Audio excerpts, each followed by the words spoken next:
maanta waxaan la kulannay annagoo ah ururadii bulshada ee Jubbaland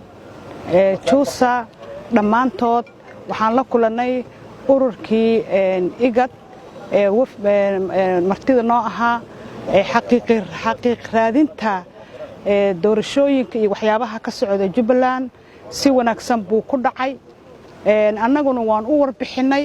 ayaguna way noo warbixiyeen waxaas ka soo baxay in dalka iyo dadka loo turo inaysan meeshaan dhib innaba ha yaraatee aysan ka dhicinin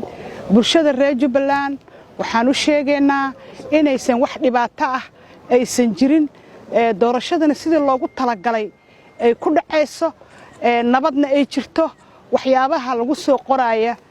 social media inaysan waxba ka jirin been abuur ay tahay wax dhiba uusan jirin nabad ay jirto shaqadii hadda maxay ahayd doorashadana ay gabagaba tahay marka waxaan leenahay bulshadana ha isdajiso waxaan leenahay igadna warbixintii ay rabtay way heshay wayna qaadatay wax dhibaana ma jiraan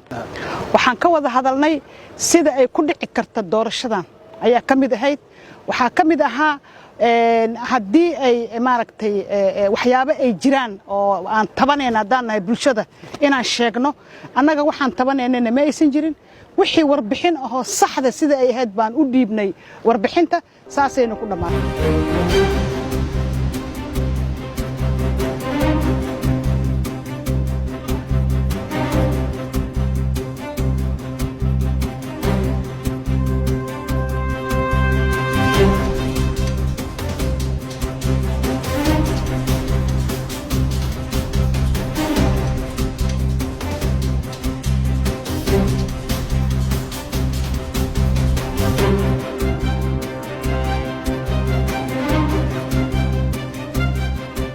magacay waa Canab Maxamed Daahir ahna musharax madaxweynaha u taagan dowlad goboleedka Jubbaland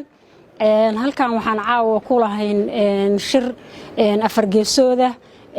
international community-ga oo loo yaqaan igad runtii waxaan ka wada hadalay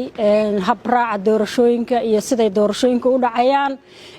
wixii annaga concern aan qabnayna waan u sheegnay ayagana waxay nagala hadleen mataqaanaa in loo naxo dadka Jubbaland nabadgelyadana la ilaaliyo doorashaduna si xalaal ay ku dhacdo arrimahaas ayaan ka wada hadalay runtii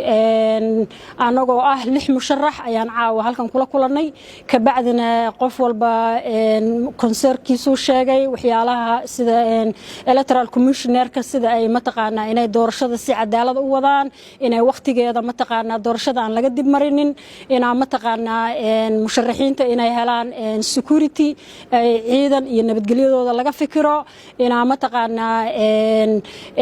resource-ga wadanka sida ciidanka iyo xoolaha dadweynaha inaan u sinaano annaga iyo madaxweynaha hadda xilkiisu dhamaaday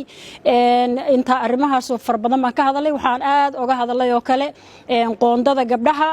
oo gabdhuhu ay mataqaanaa mar walba la gacan bidixeeyo waxaan brief ka siiyay ama warbixin guud ka siiyay inay jiraan mataqaanaa gabdho ka cabsi qabo inay wada dhaqameedkooda soo gudbin waayaan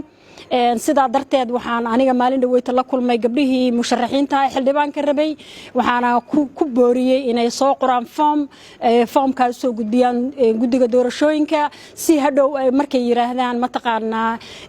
gabadh reer qabiil hebel gabar lagama hayo la yiraahdo waatana gabdhihii waa la hayaa arrimahaas aan ka wada hadalay runtii igad caawa waxay si fiican ogala hadleen inay gabdhuhu qoondadooda helaan runtii waxa waaye waxyaalo fara badan baan isla meel bandhignay waana ku guuleysanay waxaan rajaynayaa ummadda reer Jubbaland iyo mataqaana ummadda Soomaaliyeed ba inay u noqoto wax ku ool iyo mataqaana hidadiilo wanaagsan dumarkana waxaan rabaa inaan u sheego codkiina ana u taagan waana idin soo dhicinaya insha Allah shaqadaasna waa ku jira martaqaana saas waa inaad u ogaataan idinkuna waa inaad kalsooni muujisaan aad baad u mahadsantihiin thank you so much